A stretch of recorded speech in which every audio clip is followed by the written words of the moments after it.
All right, we're live, Darren. Welcome everyone to Unlocking Secure Access, Mastering Multi-Factor Authentication with Specops Secure Access. Do you think we can start? Or want to give a couple of minutes maybe of courtesy? Yeah, no problem at all. Nice to see you, Victor.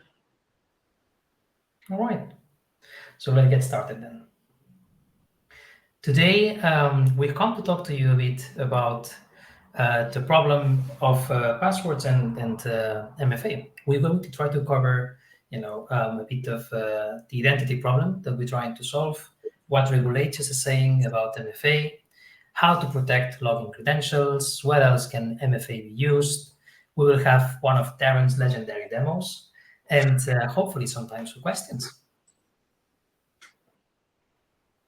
So, a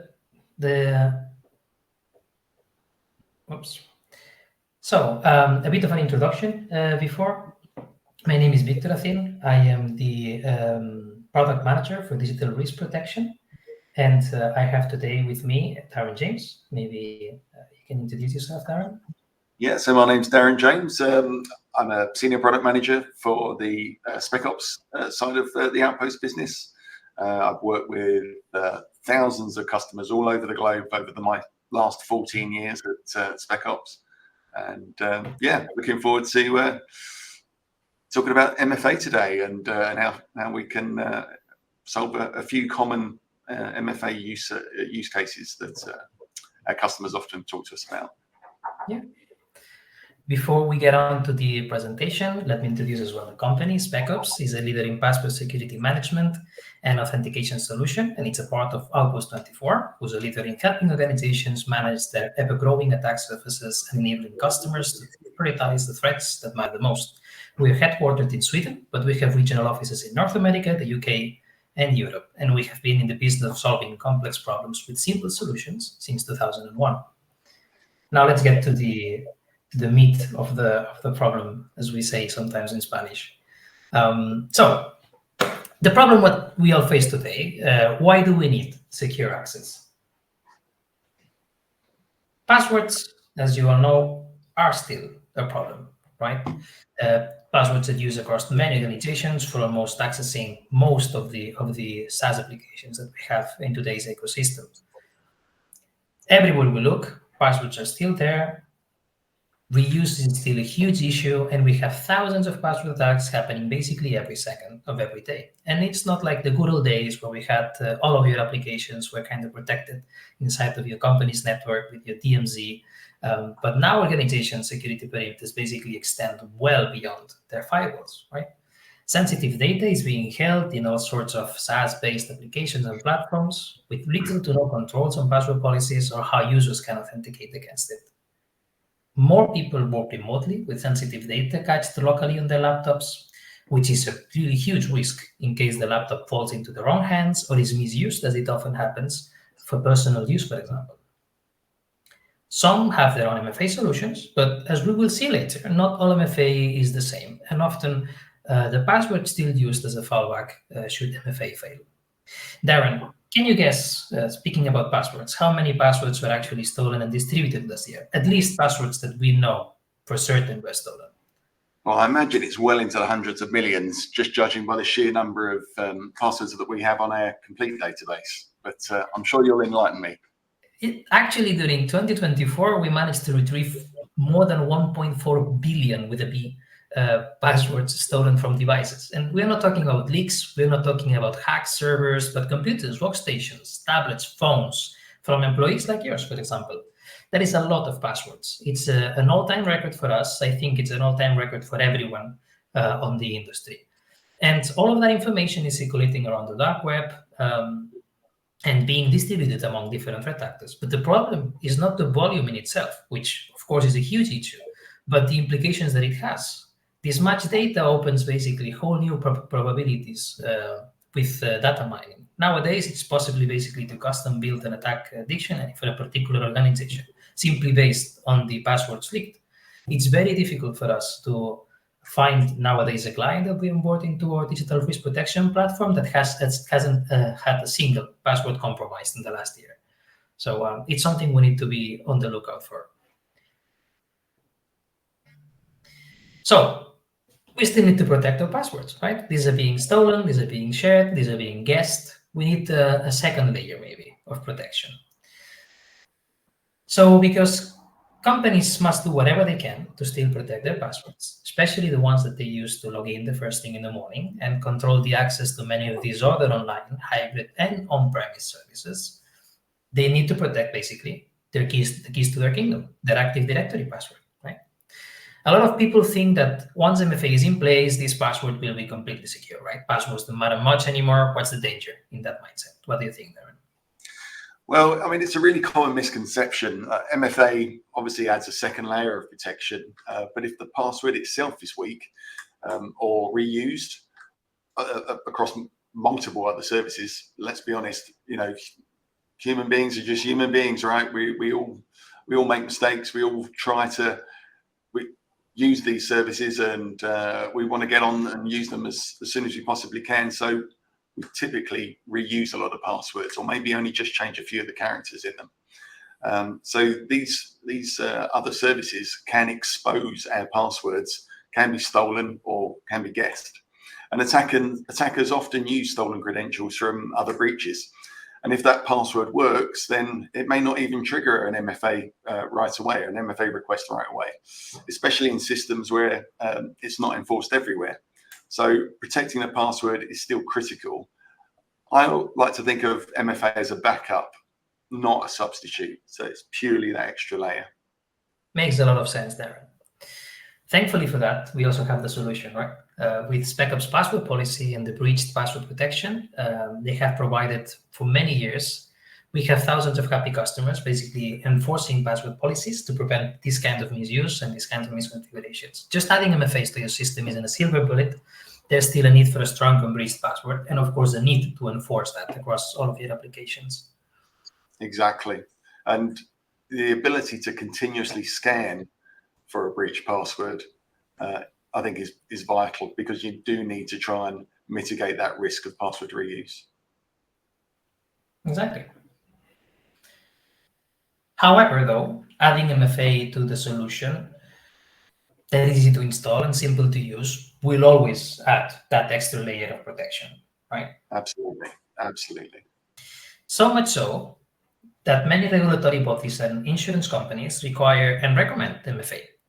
You can see some great examples here from around the globe, from PCI to NIST to GDPR, along with even a quote from the CRC, who provides cyber insurance. And you know that once cyber insurance starts factoring in MFA, the risk has to be really prevalent. Right, Darren?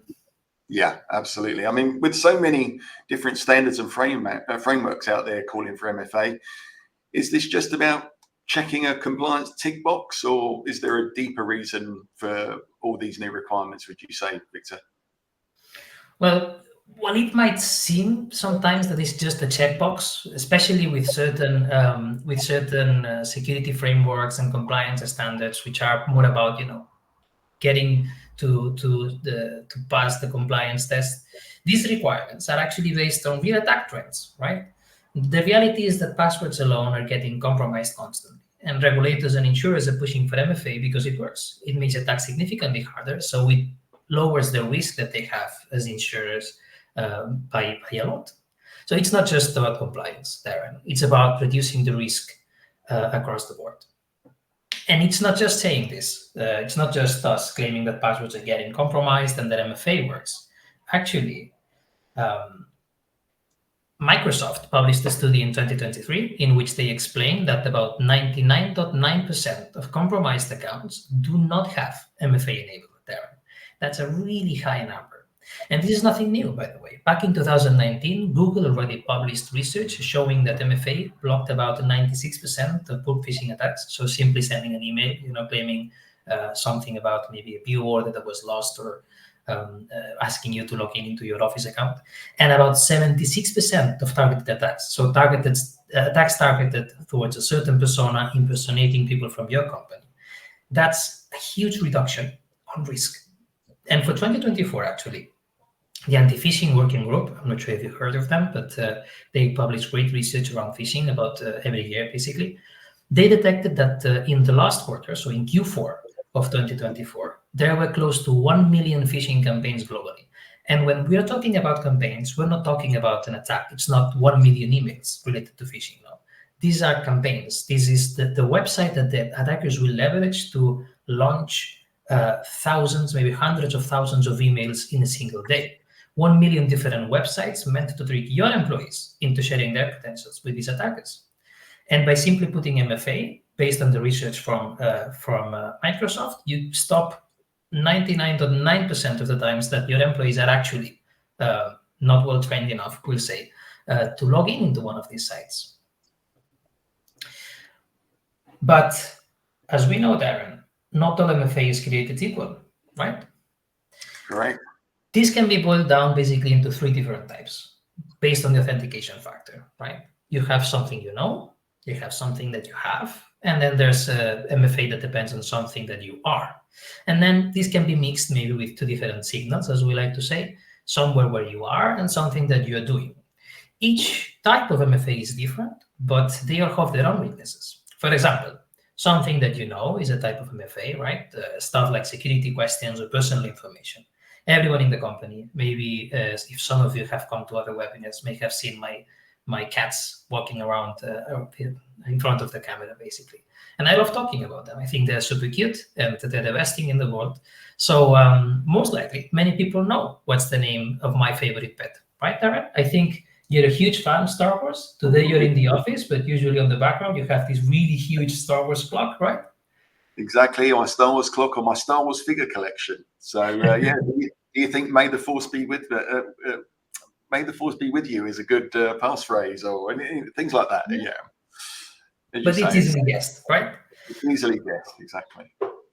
Then you have MFA that depends on something that you have. And this is, I would say, some of the most common nowadays. Security questions are a bit old-fashioned, but it's very common to find websites that try to authenticate you, for example, through your email or through your phone. These usually work through a one-time code that can be intercepted, particularly if they happen through SMS or through email. There are third-party options like FIDO2 tokens, mobile authenticators such as Google, Microsoft services, and Authy, which are better, but they still rely on the physical security of those devices. And it's not the first time that we have encountered a device that has been actually broken into by a threat actor through a vulnerability, for example, which would give them access to this kind of information. Last but not least, we like to think these are the most secure, are biometrics-based MFAs, right? This is something that you are. But these are great if they actually work all of the time, but we have seen varying results with fingerprints and face scanners, so you cannot always rely on them. And at the end of the day, when biometrics fail, you always fall back to the password, right? Absolutely. And for the signals, you have somewhere that you are, for example, in your office. If you just, if you're in the UK, right, and you're trying to authenticate from Russia or North Korea, well, then that's a red flag. And there's something that you do, usually user behavior, right? If you add an admin that comes into 9 o'clock in the morning to your London office and you suddenly log in at 3 in the middle of the night from Russia, well, then, that's suspicious behavior, to say the least. In summary, MFA is important, but it's only one part of the authentication story, and it isn't exactly a silver bullet that we need to consider our passwords. We still need to have a recovery option when MFA fails. I'm wondering what kind of MFA applications does the audience have there? Maybe it's a good time to review the poll results that we just launched. Yeah, let's see what we've got out there. Yeah, for the what types of MFA solutions are already in use in your organization, most people answered Microsoft Authenticator. Yeah, which is pretty, that's a common story, right? Because most people are using Office 365 these days or Microsoft 365 solutions. And so I imagine the use of Microsoft Authenticator across those customers is pretty high. Google Authenticator, I guess that maybe accounts for people on the webinar today that are using Gmail. Quite surprised that we haven't got anybody who's using any of the third-party ones on here. That's interesting. Yeah, And YubiKey, normally as a FIDO token, they're a pretty popular option as well. But yeah, it sounds like we've got some people that certainly dip their toe in the water. Yeah. Hopefully, they'll be interested to see what we've got to offer. Yeah, I agree. So Darren, what does Specops brings to the table, taking into account what we have just discussed? All right, so Oops. oh, are You you lead. flying or? Yes, sorry. So let's look at some of the different MFA use cases in a bit more detail. So Specops Secure Access and Specops ID, you can see a little image of those on the right hand side here. They're the latest additions to our Specops authentication platform. And just like our other current solutions, you know, a really important thing that customers always talk to us about is privacy. So we respect our customers' privacy and don't require you to store any enrollments for Specops ID or biometrics on our servers. You own your data. You keep everything that you need for your users in your on-premise AD. So that's a fundamental requirement for all of our solutions. We want to make sure that your users' privacy is respected. Specops Secure Access protects the logon. So when you're logging into your Windows desktops, after a correct password, a strong correct password has been entered. And this could be, as I say, on the console, via an RDP session, so remote desktop on a server or a workstation, or Azure Virtual Desktop, whatever it might be. But it can also be used as a second factor for radius authentication services as well. So you see a lot of VPN solutions out there that rely on a password, but they also have a radius hook that they can fire as well for a second factor, and Specops ID supports that as well. You also see it with things like remote desktop gateways. So they can hook into a radius server, and so we can provide a second layer of authentication to a remote desktop gateway connection as well. Specops ID, the mobile app, will provide the best user experience. So we do support, as you can see on the list on the right-hand side, a number of different ways for people to authenticate. So they can use YubiKeys, they can use text messages, Google Authenticator, Microsoft Authenticator, both in online and offline modes. But Specops ID, which is our companion app, will give you the best user experience. It uses biometrics. So we saw on Victor's table earlier that biometrics was the strongest way of identifying somebody. And essentially, when you're using a biometric on a phone, it's something you have, the phone, something you are, your face or your fingerprint, and then something you know, your PIN code to unlock the phone, right? So you've kind of got all three identity services, key identities or ID factors all rolled into one with that particular service. Specops ID also supports push notifications, so it makes it really convenient and easy for the user to use. And of course, it's very cost effective, as well as being secure for the company as well. And speaking of security, Specops ID also supports phishing resistance options in certain scenarios, such as entering a 2-digit code or scanning a QR code, just to make sure that the person who's authenticating is actually standing in front of the computer or the system that they're trying to log into, and not just some bad guy on the other side of the planet. Specops ID also supports multiple accounts on a single device. So if you've got an admin account as well as a regular user account, you don't need to have two different phones to support two different accounts. You can have multiple accounts within the same application or within the same app, just like you can with Microsoft Authenticator and Google Authenticator, really. And as well as all of that, Specops ID can also provide some really helpful information about their user's password. So when it was last set, if their password has expired, or if their account is locked out. So it's a really good companion app for users who use their Active Directory logins. And finally, for all those road warriors, it'll also provide an offline, offline OTP code. So there's no need to go hunting around for another application when you log in while you're off the network. It's all there in the Specops ID app as well. For adding MFA to radius-based services, just on that topic, this does require the use of Specops ID, and this is because it's clientless. So there's an action made on the server, and so it needs to push a notification out to a device, and obviously Specops ID is capable of handling those push notifications. And as I've mentioned, Specops ID does support other ID services as well.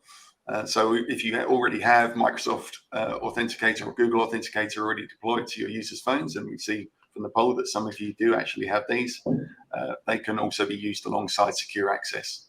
And of course, if mobile phones aren't used, you've got YubiKeys. So you've got that as a non-mobile based factor that can be used in both online and offline scenarios, as well as a fallback from an OTP or OTC sent to an SMS number as well. So that's log on, but what else can we do? Where else might we want to use an MFA solution? So what happens today if a user calls the service desk? How do you know it's actually Darren or Victor at the other end of the phone or other end of the messaging app? And we saw a very public example of this type of social engineering attack against the MGM Casino Group back in 2023, where a member of the service desk staff was socially engineered into resetting an admin's password, or I think it might have been their MFA tokens.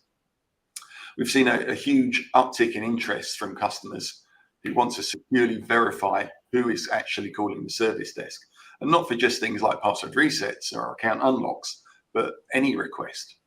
So saying, oh, it's Darren, I recognize his voice, he always calls me on a Monday morning because he's constantly forgetting his password, isn't really going to cut it these days if you get audited. So if you already have MFA deployed, look for solutions that allow the service desk to make use of it when a customer calls or when a user calls. And as you probably have already guessed it, Specops ID can be used with the secure service desk solution that we have to solve this problem too, along with a whole host of other ID services as well. And we'll take a little look at that in the demo I do at the end of this call. Another thing to say about Secure Service Desk is it also has an API, which allows you to build this verification system into any platform. So if you're using an ITSM solution like ServiceNow or Remedy or you name it, any of the above, you can plug in the verification platform that we have into those browsers. So it's all in one pane of glass rather than having to switch tabs. So that's a really nice use case as well. But what else might we want MFA for? So what about self-service password resets? So yeah, a lot of solutions solely rely on things like secret questions. So, what's your favorite film? Victor gave mine away earlier. I'm a huge Star Wars fan, so everybody knows that.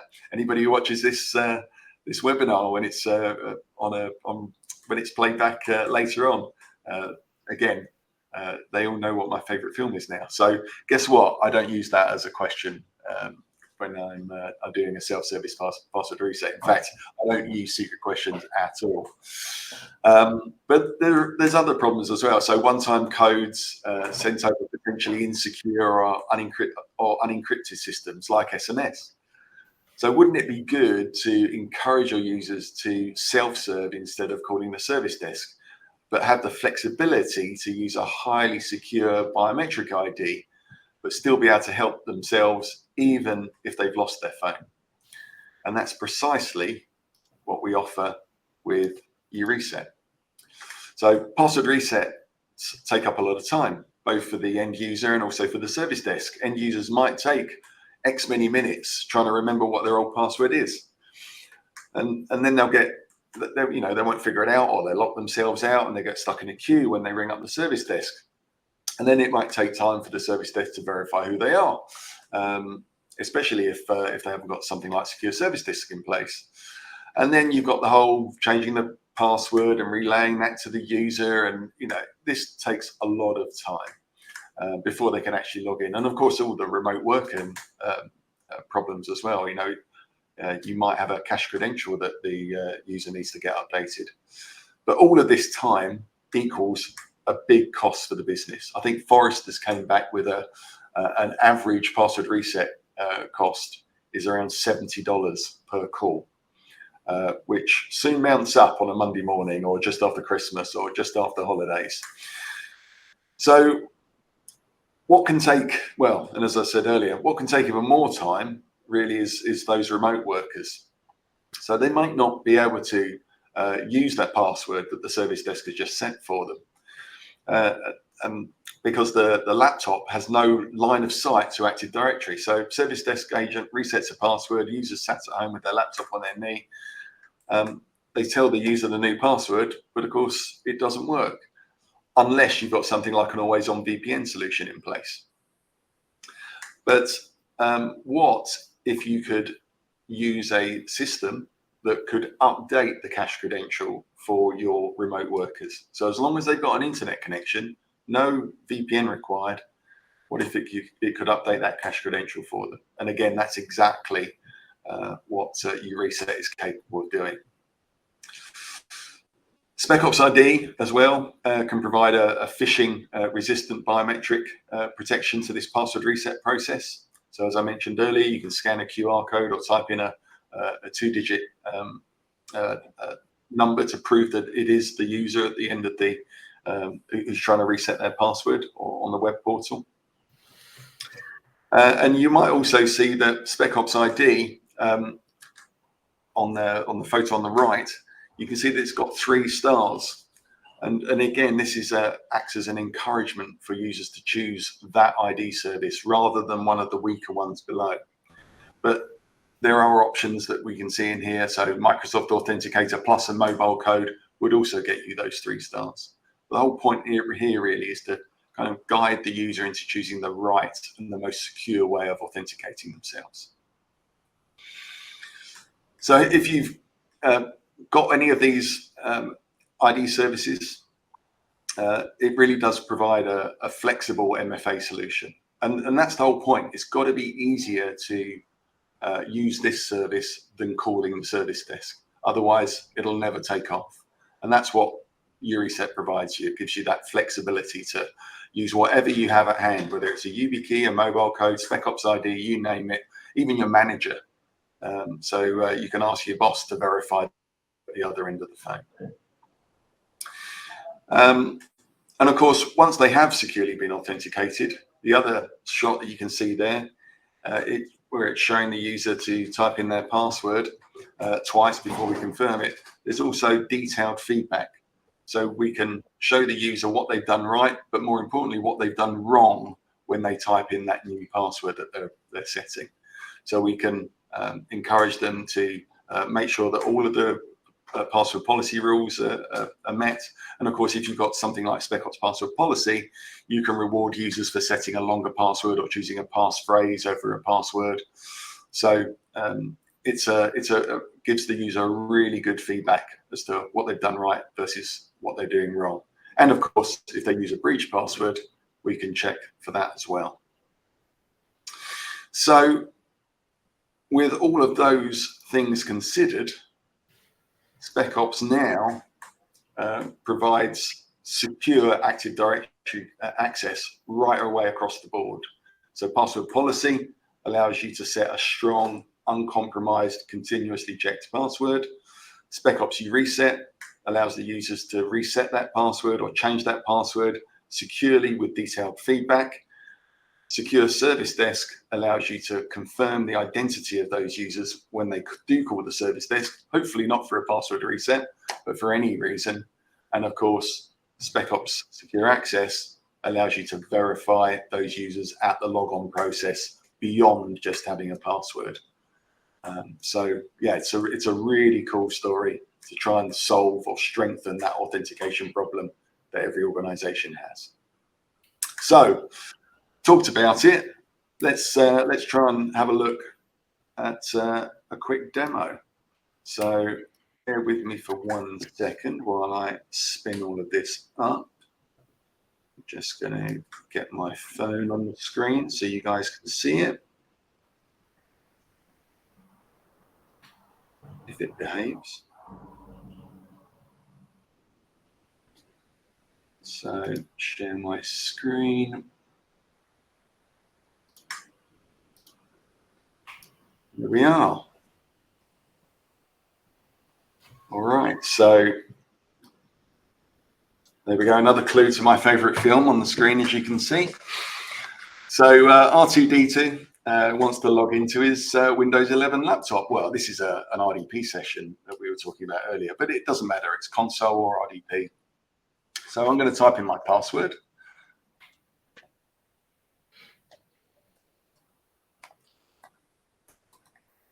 Nice long passphrase.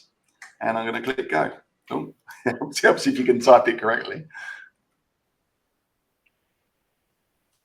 I hate using laptop keyboards. It's all right, Darren. It's the pressure. No pressure. There we go. So I've typed in my password correctly. I've got my phone here. Typically, I've got my phone open, so I didn't get the push notification, but there we are.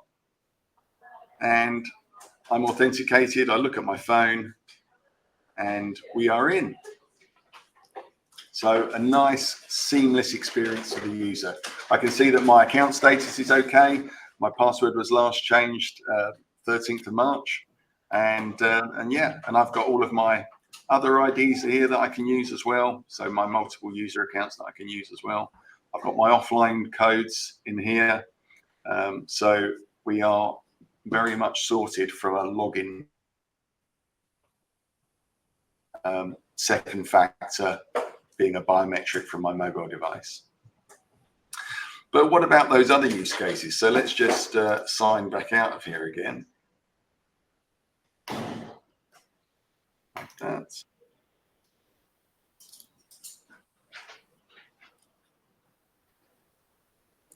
there we go.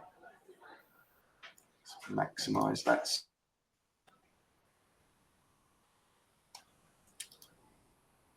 So we all saw earlier when I typed in the wrong password, we got a little message that was a little bit more enhanced than we would normally see on a Windows desktop. So use the reset password link on the logon screen to reset your password if you've forgotten it. Okay, so that's handy. I've got a reset password link here. So I'm just going to move this phone over to one side and I'm going to click the reset password link. So now we can see that it's launched a browser. We call this the secure browser, and that's because it's secure. It's not Chrome or Edge or any of those browsers that's built into your Windows installation. It's our own browser. We can brand this as well, so you can have your own corporate colors in here. But what is important, as I was talking about earlier, are these stars. So my user here, R2D2, is enrolled with a number of different ID services. So if you've got Microsoft Authenticator, he's got that. If he's got a YubiKey, great. He's got all of these.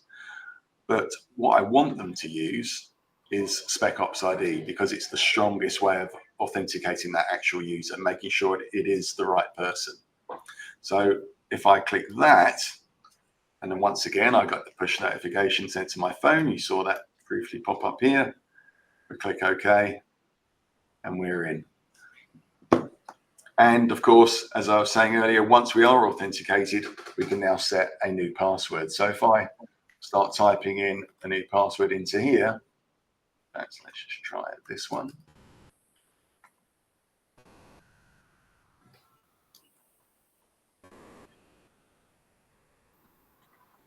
There we are. We typed the new password in twice. We click OK.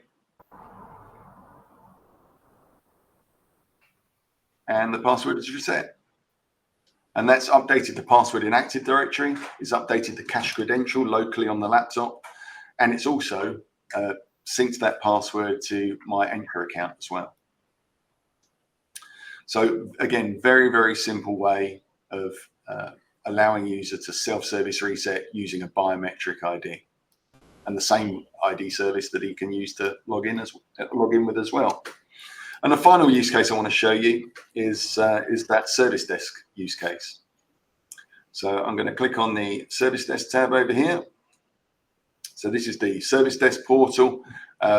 Let's say R2D2 is calling Victor, and Victor says, "Hi, R2D2, or what's your username?" And he says, "Yeah, it's R2." So I'm not going to type R2D2 in all the way, but let's find out someone called R2D2 is on the system. Yes, they are. They're currently unverified. So, and I can't reset the password yet, you'll notice, and I can't delete any enrollments. I can't ask them to reset any of my enrollments because I've not verified that it is actually R2D2 at the other end of the phone. And notice I've got a number of different options down here I can use. So I'm going to do Specops ID again. And once again, I'm going to click Start on here. And sure enough, Victor, of course, if it was you trying to convince me that you're R2D2, you wouldn't see this on your phone. You would need your phone. Exactly, you'd need my phone. So the user clicks confirm, it does the face scan, and now R2D2 has been successfully signed in with Specops. Your phone and your face. Absolutely. Even my beautiful face will work. So, and of course, you can reset the password, or now we can remove their enrollments, or whatever we need to do. We can do any other service request that user wants to ask us for. So, yeah, so that's the end of my demo. I didn't want to go too much on about it. I know we want to have a bit of time for questions, hopefully at the end. So let's end my screen share. Very impressive. Let's see what we've got. Very impressive. We do have a few questions, Darren. Great. Yeah. We have, does Specops Secure Access do anything with service accounts or only user accounts? So does Specops Secure Access do anything with service accounts or other users? Or only user accounts? Yes. Yeah. So obviously Secure Access is designed to work with human beings. So it's really designed to, a lot of people roll out MFA solutions only to admins because they tend to be quite expensive. But Secure Access, we wanted really to make it an affordable MFA solution for everybody in an organization. Yeah, what we've done. Easy to use, simple to use. Does it service accounts themselves, to answer your question directly? No, it won't. Obviously, you still need to interact. A service account can't interact with a phone, or it can't receive an SMS. It can't do anything else. So you still need to set up things like enterprise applications with shared secrets or certificates or PKI, that sort of thing, just things like service accounts. Makes a lot of sense. Do you have, Joseph asks, do you have the option to require that an activity timeout on the workstation or disable that as well? Can we add an inactivity timeout through Secure Access? Yes, you can.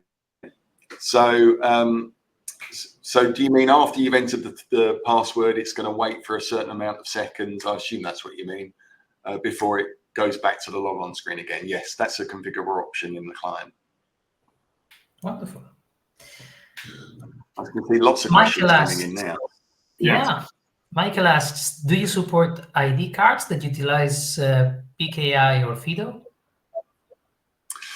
So a YubiKey implementation for offline uses a PKI, effectively the YubiKey is a smart card. So yes, in that respect we do. Okay, wonderful. David wonders whether it can be installed on premise.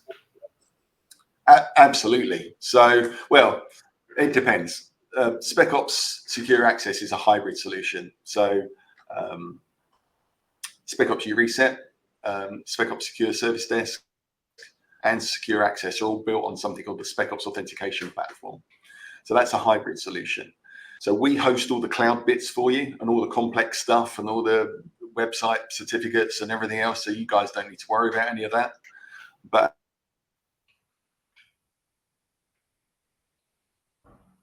I think we lost you there, Darren.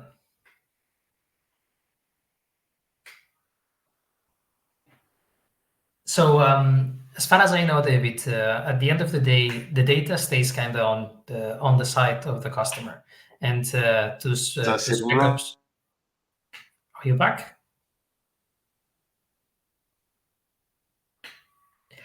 Apologies, everyone. New office, new internet. Sometimes these things happen. So as far as I know, as I was saying, David, I think that yes. Yeah. So as I was saying, I'm not quite sure what happened there, but I'm working from an unusual office today, guys. So apologies. But what's most important is that all of the PII, all the private data is stored inside your Active Directory. So although you can't host the entire thing on-prem, we still need to manage that. The public part for you. All the user data is stored on-prem inside your network, so none of that data resides outside of your environment. We do also have a US based cloud platform, as well as an EU based cloud platform. So if people are concerned around GDPR or the California privacy laws, again, you can choose where you want your data hosted, or your tenant hosted, I should say, not data. Michelle wants to know, is it in plan to support SAML, other application authentication? Yeah, so SAML authentications for things like business applications, that is one of the things that we would love to do on our roadmap. What we're going to do, though, is listen to our customers' requests and our prospects' requests. So this is a brand new product for us, but launching a SSO or SAML authentication for business applications is something that is certainly one of those items that we'd want to implement, hopefully at some point in the future. Michael wants to know if the product is being used. I'm not sure if we can disclose this, Darren, but is this used by any state or federal agencies? It's a brand new product, so we've got we've had 2 customers actually buy it before we even released it, but none of those are state or federal yet. But you're more than welcome to become the first. So, but it's been really well received so far. So we had it in limited preview back at the end of last year, and like I say, a couple of customers. We had lots of people POCing it, and we actually had 2 people purchase it before we went to general release. They were that impressed. John wants to know whether the product integrates with existing Active Directory environments and whether it does require any special configurations. No, there's no schema extensions or anything nasty. It is purely, I mean, if you know Specops, we are an Active Directory company from day one. So for the last 24 years, we've been building solutions around AD and fixing all of the problems that Microsoft have never fixed. So better passwords, self-service password resets, even deployment systems. That was one of our things at one time. So secure access really carries on with that theme. So it absolutely integrates with AD. There are no schema extensions because we know nobody likes to do third-party schema extensions. It's very simple to set it up. There is a client. I think one of the questions that, is there a client that's required? Yes, there is a client you need to have deployed to all of your workstations, but it's the same client that we use for our password policy solutions. So we try to reduce that level of effort as much as possible. And of course, the app is the mobile app, Specops ID mobile app is available on iOS and Android and can be deployed to phones using Intune or whatever your preferred mobile app deployment system is. So, I think that answers the question.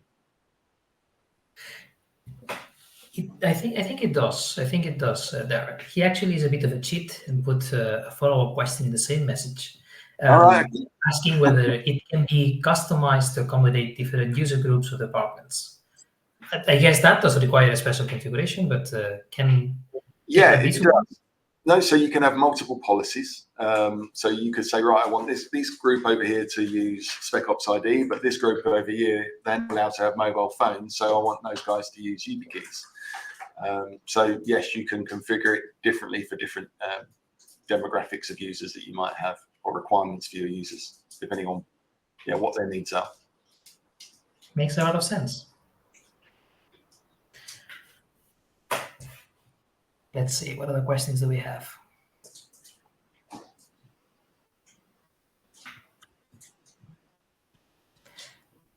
There's a question that I think is interesting as well, whether this works if the computer is offline, sorry, and the user needs to log in.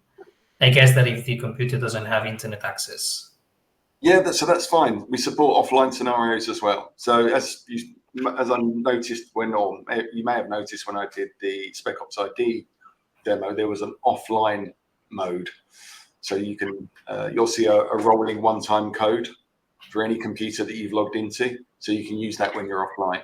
And also if you're using YubiKeys, as I mentioned earlier to one of the questions, we can use that as a smart card, and you can use that when you're offline as well. So you don't have to be online all the time. That's great news. Yeah. So you've got people on the plane who need to log into their laptops. Yeah, no problem. As long as they've got their phone or their YubiKey, they're good to go. Mike wants clarification about which of the products we presented is new. The Specops Secure Access, the MFA log on for Windows and RDP sessions. That's the new release. Secure Access, Secure Service Desk and UReset have been around for a few years now. So very well developed. All right. But all built on the same platform. Joseph has a really interesting suggestion. Suggestion.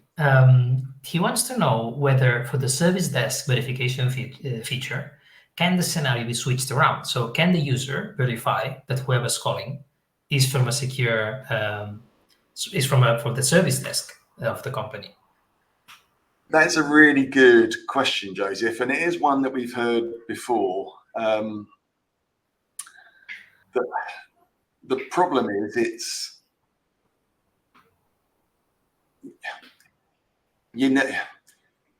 one of trust. So would you trust the person who's calling you in the first place? And yeah, it's a complicated problem. Maybe it's a feature we could think about adding there. And I'm thinking maybe I'm not sure if you ever called through Telegram someone with the encrypted calls in which they have like a few emojis and you can like maybe which emojis are you seeing, and then you can authenticate that, right? We've heard it before, but it's one of those which we're trying to figure out what the use cases are. So I'm just trying to think of. I know we're a bit pushed on time now, but because we've had so many good questions. But it's whether you can trust. So someone calls you and you go, and claims to be from the service desk. The request is, right, can I send a push notification back to the service desk to say, yes, I am actually the service desk? How would that workflow work? Would the service desk agent have to describe to the end user, right, you need to launch this application or go to this website? And is there an element of potential phishing or we're not entirely sure it would work terribly well, but yeah, it's certainly an interesting topic, I think. I think it is, but it's how you'd actually get your users to do it or understand it and employ it correctly without being scammed themselves. Because the service desk agent or a fake service desk agent could say, oh yeah, that system's down at the moment. We've put up this temporary website while we're just fixing the notification system. So if you just go to scamme.com and click on I'd love to be scammed today, that'll verify that I am actually your service desk. So there's there's good and bad things about implementing services like that. Yeah. That was one of the arguments that came up against it, and I thought, I could see that happening. It could be used against you. Well, still, thank you very much, Darren. I think that we're already a few minutes overrunning our scheduled time. Thank everyone who has it's been great questions. and amazing for all the questions. Really. Yeah, thank you very much to everyone who has submitted questions to us. Those of us, or those of you who have not been answered yet, we will be sure to reach out to you through mail or through maybe a demo of some sort. Yeah, simply that. Thank you for coming. Thank you for listening to us. I hope that this product has piqued your interest, and we hope to see you in future webinars as well. Yeah, sorry about the connection problems, but hopefully speak to you soon. All right. See you, everyone. Bye-bye. Bye-bye.